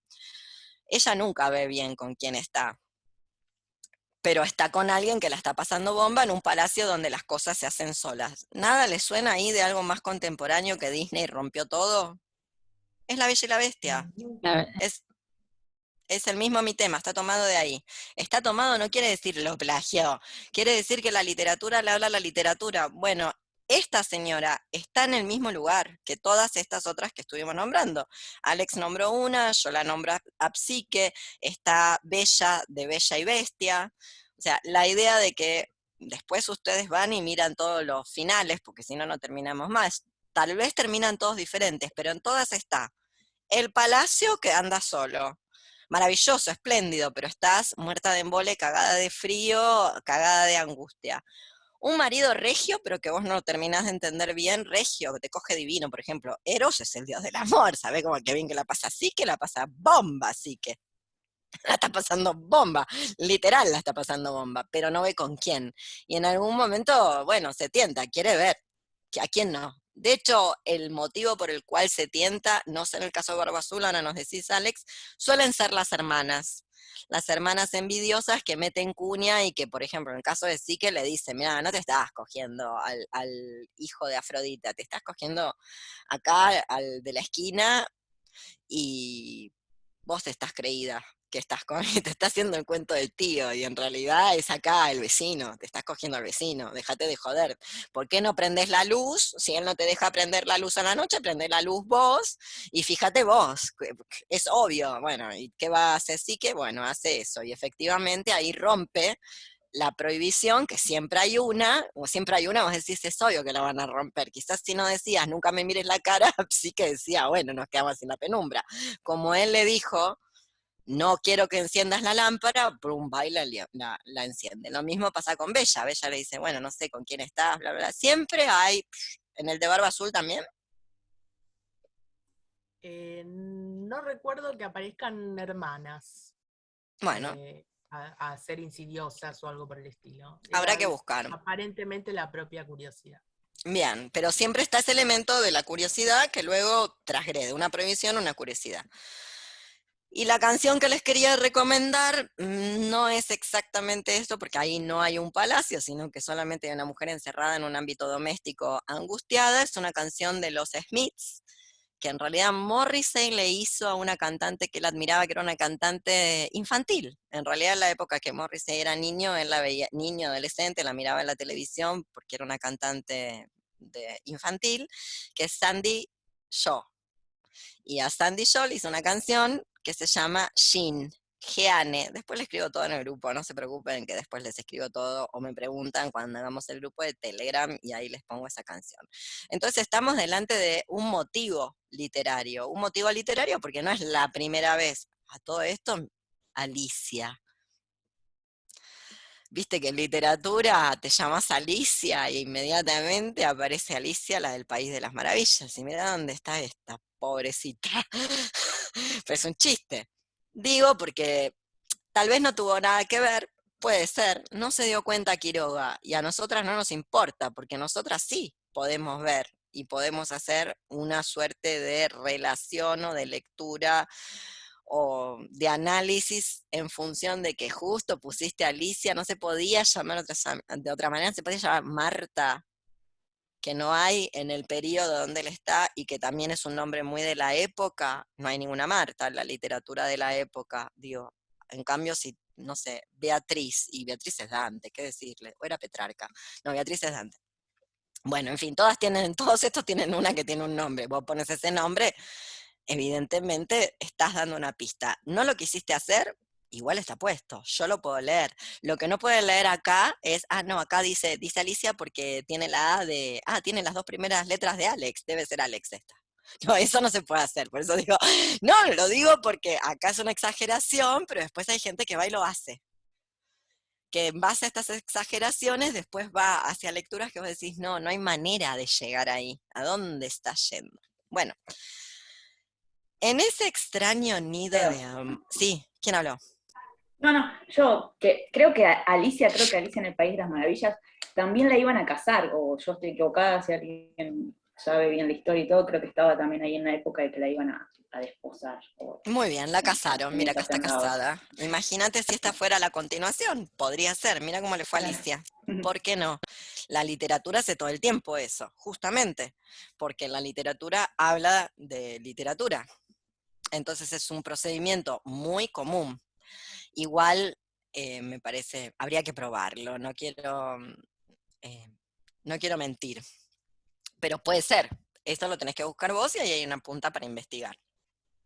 Si podemos pensar que esta es la misma Alicia, una Alicia argentina, porque casi, bueno, no hay ningún rastro explícito de argentinidad más que como está escrito, pero evidentemente yo lo leo y digo, no están en Yugoslavia, por ejemplo, que ya no existe, pero que en esta época existía. Sigo, en este extraño nido de amor, Alicia pasó todo el otoño. No obstante, había concluido por echar un velo sobre sus antiguos sueños y aún vivía dormida en la casa hostil, sin querer pensar en nada hasta que llegaba su marido. No es raro que adelgazara. Tuvo un ligero ataque de influenza que se arrastró insidiosamente días y días. Alicia no se reponía nunca. Hago un paréntesis de algo que se me había ocurrido cuando Alex hablaba y que no lo dije. Una de las funciones de la literatura, por eso yo insisto con que la literatura habla de literatura, es hacer esto que pasó. La literatura invita a narrar literatura preexistente o a crear a partir de la literatura preexistente nuevas narraciones. Eso es un don de la literatura, eso es lo que la literatura hace. Por eso la materia de la literatura, y nos hace, y que yo siento que es tan enriquecedor, porque es raro leer literatura. Bueno, se puede hacer, sería a mi modo de ver una lectura muy paupérrima, pero es raro leer y no querer contar. No querer contar, ya sea lo que una leyó o algo con lo que la relacionó. Y en ese proceso de contar, aunque no sea original, aunque no sea algo que vos produjiste, lo que estás produciendo es nueva literatura, aunque sea mala, aunque sea, bueno, no literatura en el sentido de que está escrita, estás produciendo una narración. Y a mí eso me parece estupendo, que no es algo que permitan todos los sistemas semióticos. ¿Me explico? Sigo. No es raro que adelgazara. Tuvo un ligero ataque de influenza que se arrastró insidiosamente días y días. Alicia no se reponía nunca. Al fin una tarde pudo salir al jardín apoyada en el brazo de su marido. Miraba indiferente a uno y otro lado. De pronto, Jordán, con honda ternura, le pasó muy lento la mano por la cabeza, y Alicia rompió enseguida en sollozos, echándole los brazos al cuello. Lloró largamente todo su espanto callado, redoblando el llanto a la menor tentativa de caricia. Luego los sollozos fueron retardándose, y aún quedó largo rato escondida en su cuello, sin moverse ni pronunciar una palabra. Fuese el último día en que Alicia estuvo levantada. Al día siguiente amaneció desvanecida. El médico de Jordán la examinó con suma atención, ordenándole cama y descanso absolutos. No sé, le dijo a Jordán en la puerta de calle con la voz todavía baja. Tiene una gran debilidad que yo no me explico. Y sin vómitos, nada. Si mañana se despierta como hoy, llámeme enseguida. Al otro día Alicia seguía peor.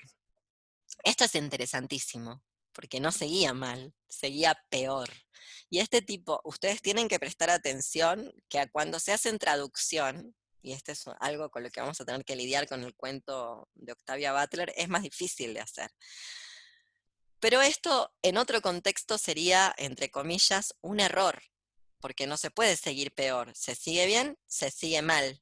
Acá siguió peor. Bueno, este tipo de licencias, ese es el nombre que tienen en literatura, ya sea que las haga consciente o inconscientemente quien escribe, son una cuña, como todo ese campo semántico del hielo para hablar de un matrimonio que generó hasta acá.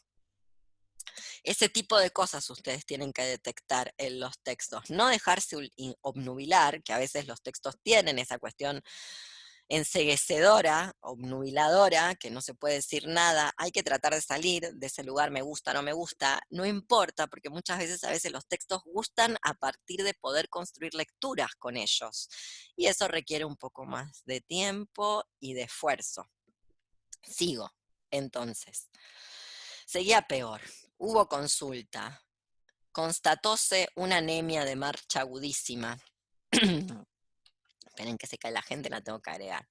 Todo el día dormitorio, todo el día el dormitorio, perdón, una anemia de marcha agudísima completamente inexplicable. Alicia no tuvo más desmayos, pero sí iba visiblemente a la muerte. Todo el día el dormitorio estaba con las luces prendidas y en pleno silencio. Pasábanse horas sin que se oyera el menor ruido. Alicia dormitaba, Jordán vivía en la sala, también con toda la luz encendida, paseábase sin cesar de un extremo a otro con incansable obstinación. La alfombra ahogaba sus pasos. A ratos entraba en el dormitorio y proseguía su mudo vaivén a lo largo de la cama, deteniéndose un instante en cada extremo a mirar a su mujer.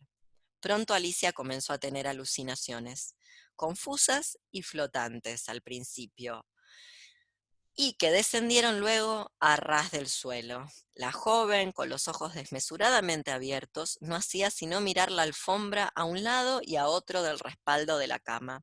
Una noche quedó de repente mirando fijamente. Al rato abrió la boca para gritar y sus narices y labios se perlaron de sudor. «¡Jordán! ¡Jordán!», exclamó. rígida de espanto, sin dejar de mirar la alfombra.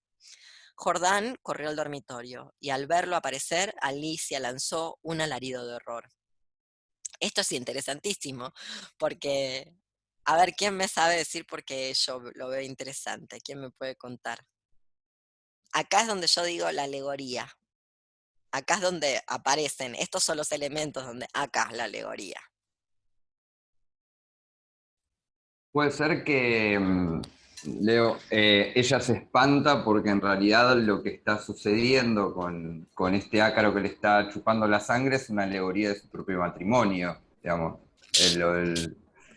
Hay dos El historias. bicho que le está cruzando la sangre, para ella es igual de horroroso que su propio marido. Nada es consciente, nada es explícito. Pero en realidad, un bicho que se aparece y ella grita, ese es Jordán. El bicho, vuelvo a lo que dije al principio. Está muy bien lo que estás diciendo. Ahí están las dos historias. En realidad, si esto hubiera sido una pareja feliz, como no puede serlo, porque esto es un fucking matrimonio, nada de esto estaría pasando. Esto está pasando porque, mira lo que es Jordán. Jordán, mientras ella se muere, camina de un lado al lado de la cama, ni siquiera la abraza. Nada. Bueno, pega un alarido. ¿Quién es el monstruo? ¿Quién es el bicho? Es una alucinación. Hasta ahí el narrador cree lo que cree toda la casa. Por eso el narrador no es el escritor. El narrador sabe lo mismo que sabe Jordán, que sabe la empleada doméstica que ahora va a aparecer y que sabe Alicia. No sabe todo. El que sabe todo es Quiroga, pero no sabe más. El alarido hasta acá parece que es porque está teniendo alucinaciones que luego descubriremos por qué. Ahora bien, perfectamente grita porque, de hecho es literal, grita porque entra Jordán. Claro, se espanta en una lectura directa pero estrábica, como si dijeras, voy a leer literal a propósito. Bueno, se está espantando de Jordán, claro, si es un espanto, da miedo, el monstruo es él. El bicho chupa sangre, no es el bicho. Es él el bicho chupa sangre. Mira lo que hace. Efectivamente. Soy yo, Alicia, soy yo. Peor. Alicia lo miró con extravío, miró la alfombra, volvió a mirarlo, y después de largo rato de estupefacta confrontación, se serenó. Sonrió y tomó entre las suyas la mano de su marido, acariciándola por media hora, temblando. Ella le toma la mano a él. Ella lo acaricia a él. Él es el que no puede tener contacto físico con alguien que se está muriendo. Ahora piénsenlo ustedes. ¿No es al revés? ¿No es al revés? ¿No es a las personas moribundas las que, ya no digo ahora porque ahora nadie se muere más o no nos enteramos si se murió y a nadie le interesa la muerte y acá estamos?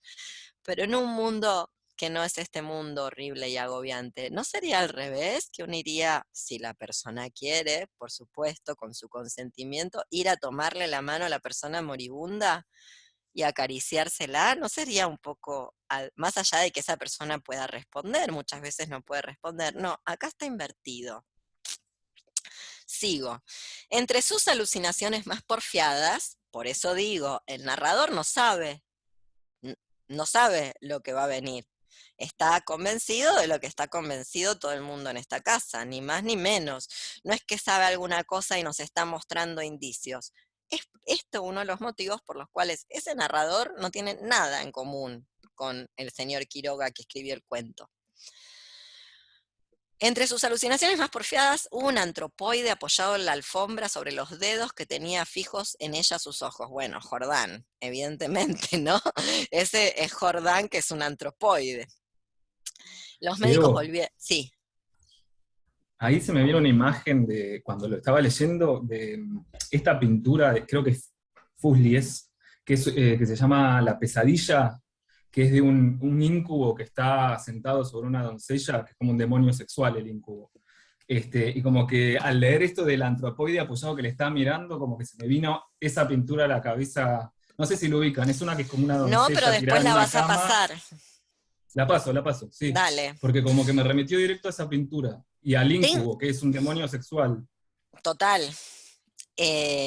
Y te iba a decir que tengo entendido que es como una alucinación recurrente. Eso no quiere decir que la tenga todo el mundo, pero que como otra alucinación o pesadilla recurrente, como seguro alguna de ustedes estas han tenido, porque son recurrentes, parece que las tiene todo el mundo en nuestro mundo. No sé si siempre las han tenido, pero en nuestro mundo ha sido muy común que te miren desde la puerta de la habitación, que una persona entra a la habitación y te esté observando, que pegues en un intento de defenderte dentro del sueño y no lastime el golpe. Son sueños recurrentes que muchas personas en nuestro mundo tienen, que son como esta de, bueno, se ve que en el medioevo le hubieran puesto súcubo, acá ando a saber, Freud le dice trauma interno e intenta analizarte, a saber qué pasa.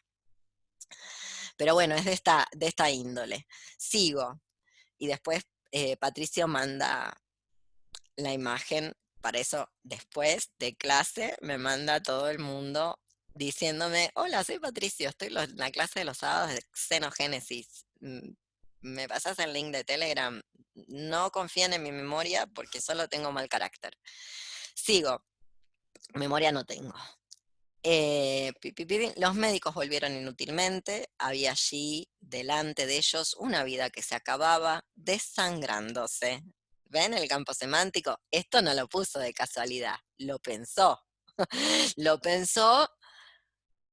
El problema de este cuento, sobre todo para muchas de ustedes que son de la Argentina, es que nosotras ya sabemos el final.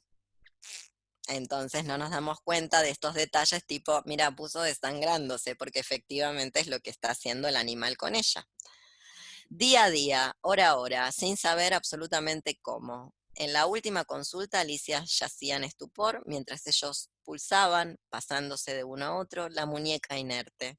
La observaron largo rato en silencio y siguieron al comedor. Psst, se encogió de hombros desalentado su médico. Es un caso serio, poco hay que hacer.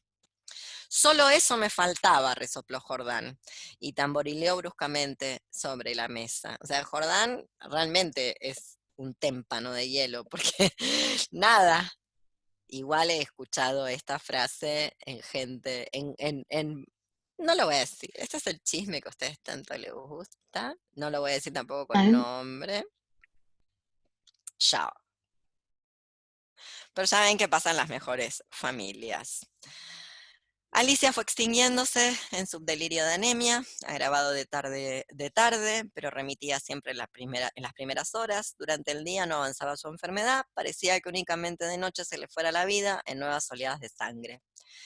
Tenía siempre al despertar la sensación de estar desplomada en la cama con 1.000.000 de kilos encima. Desde el tercer día este hundimiento no la abandonó más, apenas podía mover la cabeza, no quiso que le tocaran la cama, ni aun que le arreglaran el almohadón. Sus terrores crepusculares avanzaban hora a hora en forma de monstruos que se arrastraban hasta la cama y trepaban dificultosamente por la colcha.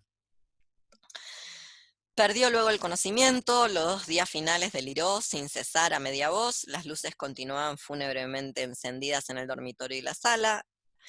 En el silencio agónico de la casa no se veía más que el delirio monótono que salía de la cama y el sordo retumbo de los eternos pasos de Jordán. Alicia murió, por fin. La sirvienta, cuando entró después de deshacer la cama, sola ya, miró un rato extrañada el almohadón. Señor, llamó a Jordán en voz baja. En el almohadón hay manchas que parecen de sangre.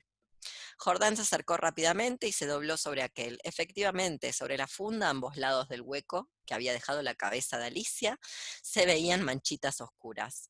Parecen picaduras, murmuró la sirvienta después de un rato de inmóvil observación. Levántelo a la luz, le dijo Jordán. La sirvienta lo levantó, pero enseguida lo dejó caer y se quedó mirando a aquel, lívida y temblando. Sin saber por qué, Jordán sintió que los cabellos se le erizaban. ¿Qué hay?, murmuró con voz ronca. Pesa mucho, articuló la sirvienta, sin dejar de temblar. Jordán lo levantó. Pesaba extraordinariamente. Salieron con él y sobre la mesa del comedor Jordán cortó funda y envoltura de un tajo. Las plumas superiores volaron y la sirvienta dio un grito de horror con toda la boca abierta, llevándose las manos crispadas a los bandos. Sobre el fondo, entre las plumas, moviendo lentamente las patas velludas, había un animal monstruoso, una bola viviente y viscosa. Estaba tan hinchado que apenas se le pronunciaba la boca. Noche a noche, desde que Alicia había caído en cama, había aplicado sigilosamente su boca, su trompa, mejor dicho, a las sienes de aquella, chupándole la sangre. La picadura era casi imperceptible. La remoción diaria del almohadón sin duda había impedido al principio su desarrollo, pero desde que la joven no pudo moverse, la succión fue vertiginosa. En 5 días, en 5 noches, había vaciado a Alicia.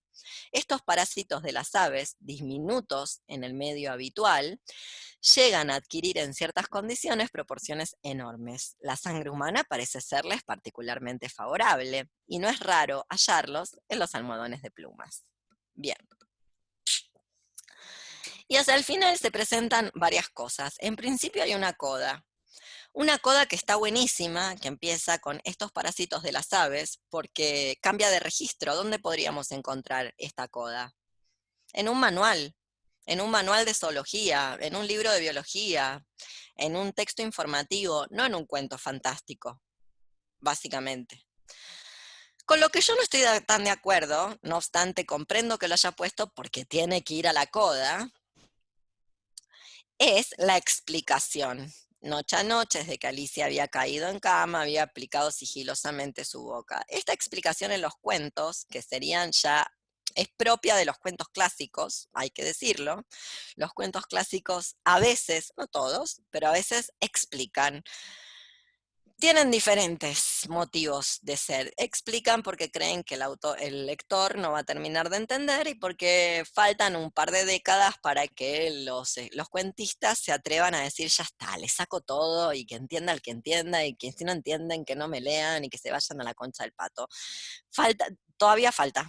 Después llega. Con Salinger llega y prepárate. Les recomiendo un cuento, que es uno de mis cuentos favoritos. Si ustedes entienden qué pasa, también me lo cuentan, porque yo hace como 30 años que no me entero. Que se llama Con amor y sordidez para Esmé, de el señor Salinger. Para que entiendan esto. O sea, hay un momento donde no necesariamente sea un requisito de los cuentos actuales, pero hay un momento donde el cuento clásico directamente ya no cuenta la segunda historia. Está, en algún lado está, pero ya no la cuenta, no la explica.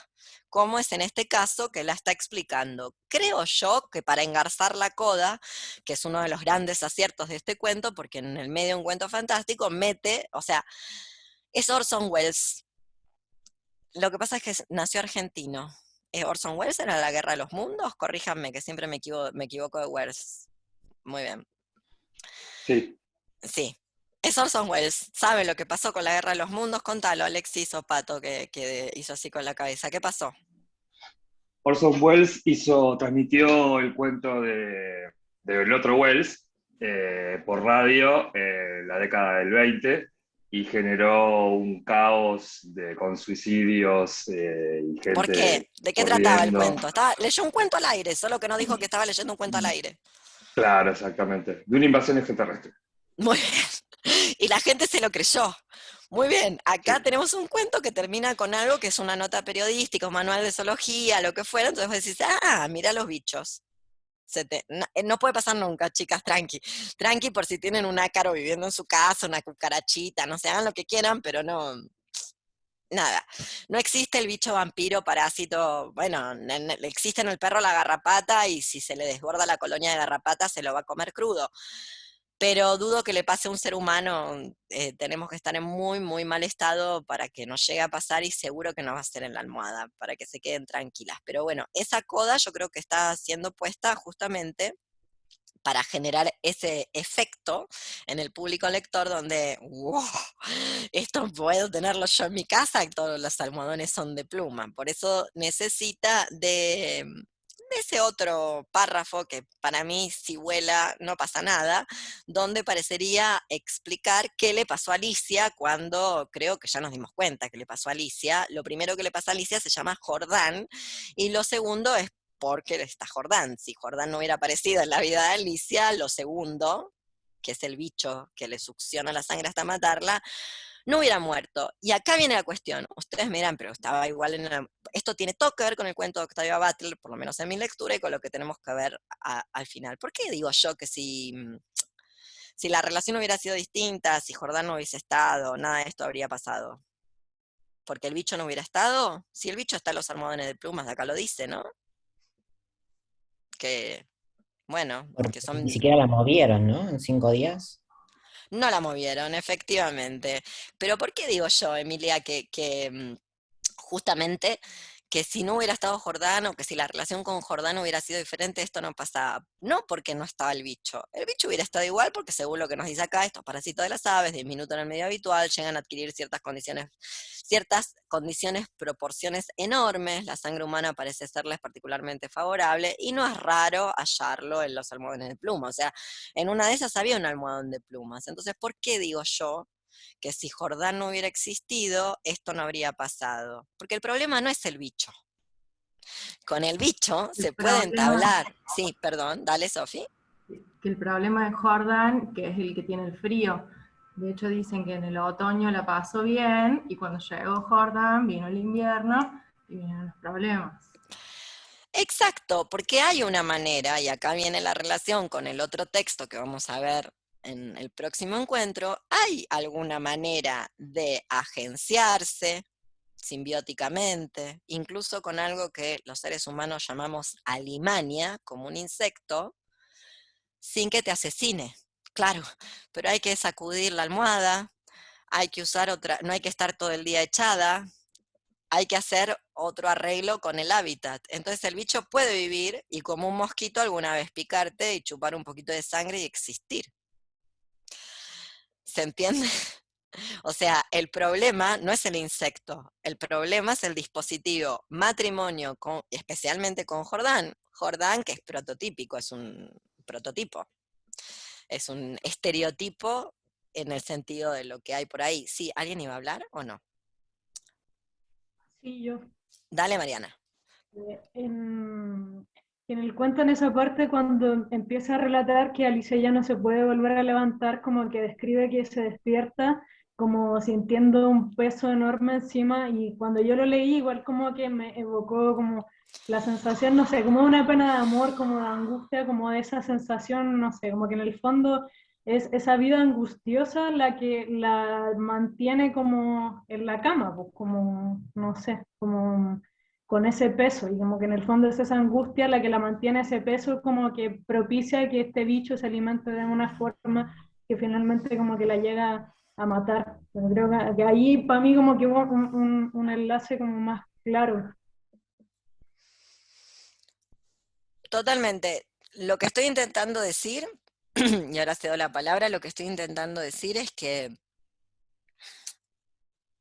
en mi lectura, no tenemos por qué coincidir, el problema no es el insecto dañino, como suele ser la lectura canónica, un insecto que puede funcionar como un vampiro hasta asesinarte, sino que hay una lectura posible donde la coexistencia con este bicho parásito chupador de sangre podría haber sido más o menos pacífica, sí, en la relación pasaban otras cosas, pero producto de que las cosas son como son en este tipo de relaciones, es que luego se desborda la relación con el bicho que termina convirtiéndose en asesino de Alicia, cuando en realidad no es el bicho, ya te doy la palabra, Jimé. Nuevamente, el bicho es como una pulga. De hecho, está llena la literatura del tópico de la pulga. Hay un famoso poema de Donne, uno de los mejores poemas del mundo, de John Donne, llamado La pulga. Una maravilla, vayan a leerlo. El problema no es una pulga para tener, no sé, peste bubónica. El problema es tener una colonia de ratas salida de todo cauce, producto de que asesinaste a todos los gatos, producto de que hiciste acusaciones infundadas de algo que no existe, como la brujería. Entonces, bueno, 1 más 1 es 2 y terminás con media Europa asesinada. Yo pretendo, asesinada por la peste bubónica, yo pretendo, además del ensimismamiento de la lectura y demás, que todo esto sirva en algún punto, esa es la utilidad de la inutilidad de la literatura de ficción, para que ustedes echen luz sobre la coyuntura actual. Porque no, ya lo habrán visto, y si no se enteran ahora, lo que va a venir va a ser mucho peor.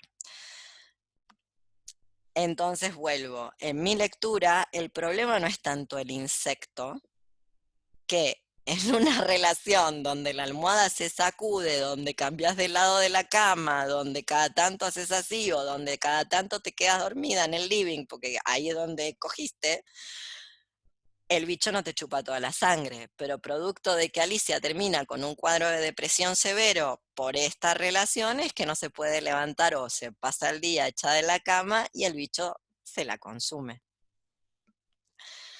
Dale, Jime. Señal de que... Espera un segundito, habla Jime, habla Emilia. Vamos, Ahora, Jime, eso, luego Emilia.